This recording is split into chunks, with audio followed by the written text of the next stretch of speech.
Hey guys, it's Ash again, and welcome to the 5th episode of my journey to level 40 heroes. Thanksgiving break is next week for me, and I can't wait. By that I mean I can't wait to farm like hell. I'm really gonna use that extra time to farm my level 10 walls, which I've started, and I've just completed 18 of them. So yeah, it's looking great. My Barbarian King is level 18, my Queen is now level 15.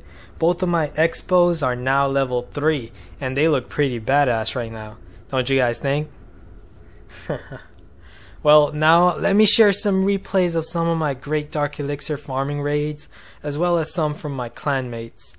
In the first replay, I'm going to discuss a lot of strategy because it's filled with a bunch of strategies I commonly use when I'm farming Dark Elixir.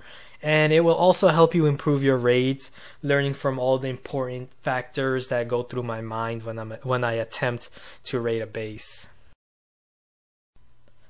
In this premature Town Hall 10 base, you can see that most of the Dark Elixir is on the left side of the base.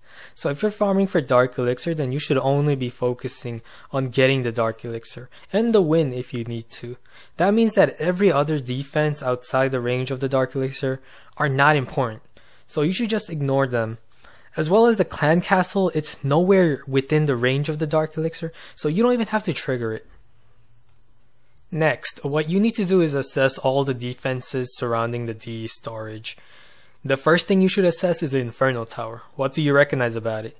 It's a single targeting Inferno Tower, meaning that it can only attack one troop at a time. This is great because we're planning on sending multiple troops at the same time to take the Dark Elixir.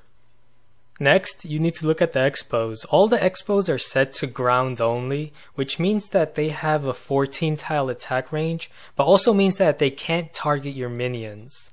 Those two cannons can't target your minions, neither can that mortar, nor the Barbarian King. Just from that, you can see that the minions should play a key role in this raid.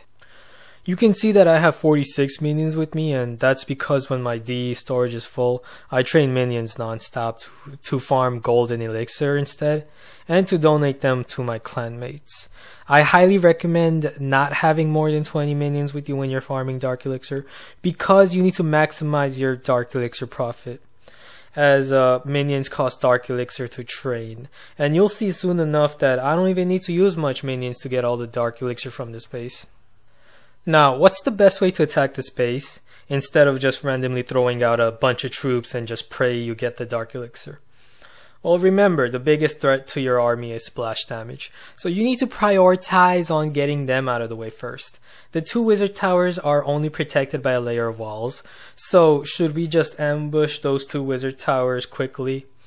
No, that would be foolish because there is a Barbarian King close by, which means that if the king attacks one of our troops, then all our troops will be forced to attack him.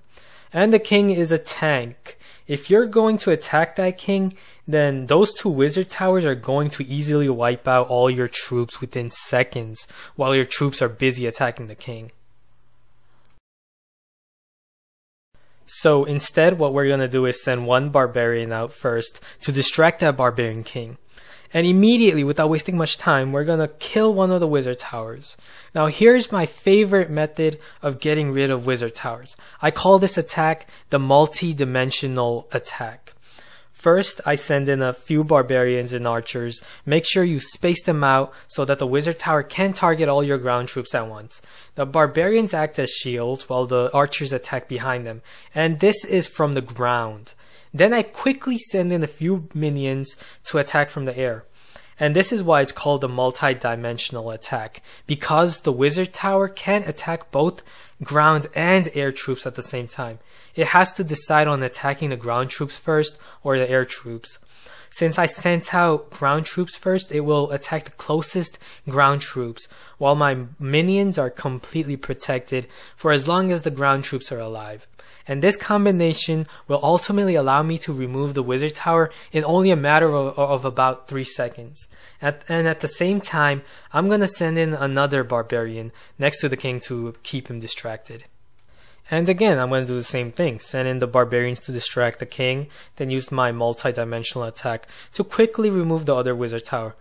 Now I'm gonna prioritize on getting rid of the other splash damaging defense in the way, which is the mortar. Send out a couple of barbarians to have them run around so they can distract the mortar and the archer tower and the X-bow firing behind them. The X-bow is set to ground, so my minions are invulnerable to it and will quickly get rid of the mortar. Now that the archer tower and the wizard towers are out of the way, nothing is protecting the cannon. Remember, Inferno Towers have a 9 tile radius of attack and can attack both ground and air troops. So what I need to do is keep my minions out of its range if I wish to remove that king with minions. So what I'll do is send in a barbarian to pull that king away from the range of the Inferno Tower. And as long as I do that, the minions are going to act like parasites, eventually sucking out the life of that king. Now look, no more splash defenses in my way. Time to throw in a bunch of barbarians and break through that wall.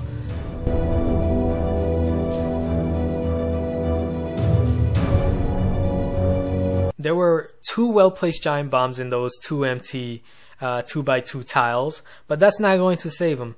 Now that I have removed all splash defenses in my way, and have broken through the layer of wall, and activated both giant bombs, I'm free to send in a swarm of archers to take all the remaining Dark Elixir in that storage.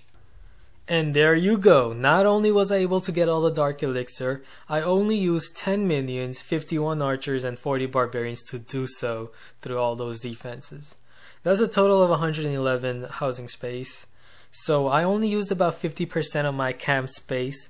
That's gonna save me a lot of time so that I can quickly go back to raiding another base with a full army. This is a common type of base that I come along very often. Basically the Dark Elixir is guarded by 3 layers of walls on top and high level defenses.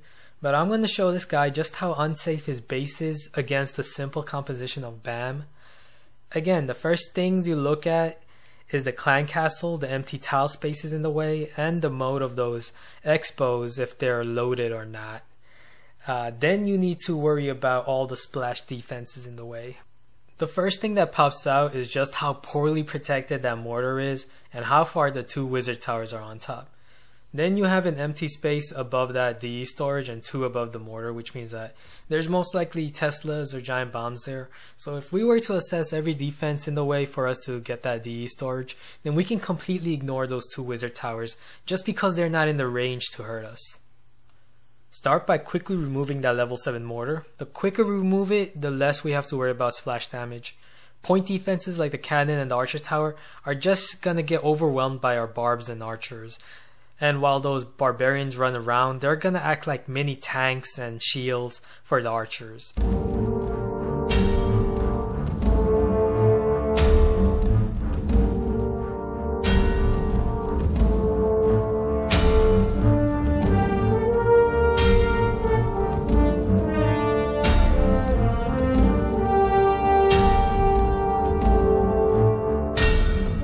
The large group of archers are gonna take the DE storage before the wizard tower gets the opportunity to obliterate them. So yeah, this is just another example of just finding the weakness of a base and exploiting it, regardless of how good the defenses are. Now, I know that I haven't been carrying wall breakers in my previous Dark Elixir farming raids, and I apologize because I really do recommend carrying about 4 wall breakers just because they can make a significant difference in raids as they're better at breaking through walls than the group of barbarians. I'm also new to Rage Spell and I am waiting on maxing it out to level 5, but even at low levels the Rage Spell is very effective. Now at first glance, you can see that the Dark Elixir storage is embedded inside 2 layers of walls and protected by a high level wizard tower and a couple of mortars behind it. Even so, it should be pretty easy to raid without me having to use my Rage Spell. Well, that's what I thought at first, but then he has his clan castle, and what's bad about it is that it's carrying wizards. Wizards do splash damage, so they're gonna obliterate my swarm of barbarians and archers all at once if I don't do something. So I will do something about it. I'll place a Rage Spell here to quickly kill those wizards, and at the same time take all the Dark Elixir from the storage at a fast rate before the mortars or the wizard towers get the chance to wipe all my troops out. And there, I even underestimated the Rage Spell and spawned a bunch of extra barbarians for no reason. Now I'll share a couple of raids by my clanmates. The first one is by Zekon, and he's gonna show you how effective a combination of rage spell and heal spell is when used together. As you can see, the Dark Elixir is guarded heavily by a bunch of high level defenses with high HP structures around them. Zekon's going to start by getting rid of that Town Hall and outside structures first, as well as send in a couple of barbarians to trigger the clan castle if there's anything inside it.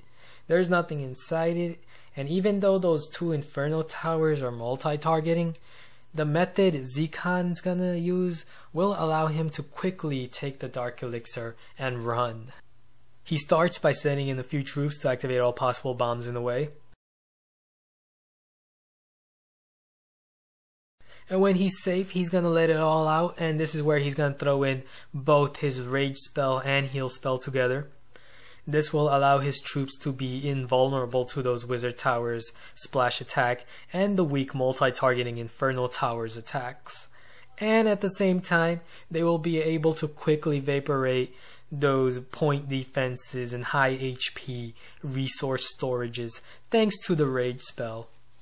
Both spells were perfectly placed, and they're just gonna overwhelm all defenses and devour that DE storage in one big gulp. Great job, Zekon. Zekon is gonna showcase his method again in this raid, which has the Dark Elixir storage encapsulated within 3 layers of walls, right in the center and protected by high level splash defenses.